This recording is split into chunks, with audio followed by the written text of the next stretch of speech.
Monitoring system functions. Huawei monitoring system. In this section, we introduce the Huawei monitoring system. The Huawei monitoring management system covers power monitoring, environment monitoring, and security monitoring. It visually provides real-time status of devices inside micromodules, alarm information, and configuration information for management.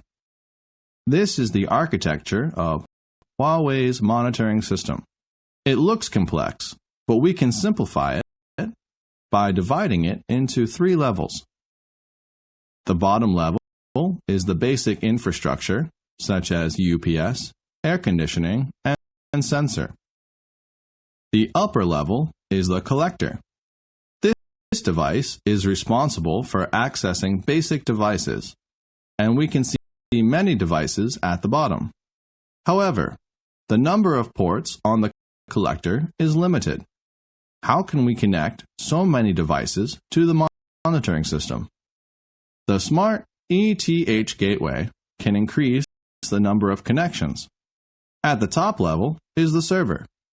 The collector uploads the data to the server, and the server is equipped with Huawei monitoring system software, NetEco. The user can not only log into the monitoring system through the PC client, but also use the wireless connection to view the equipment situation from a mobile phone or pad. This is the major architecture of the Huawei monitoring system.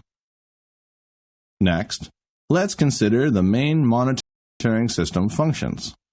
For example, monitoring functions such as battery monitoring, data center PUE view, access control, cooling group control management, and support for mobile or pad apps to view the data center. Collector is supported by a dual power supply, meaning 2 power modules, and supports power over Ethernet, PoE, and wireless communication. This section covered the overall structure and functions of the Huawei monitoring system. That's all for this section. Thank you.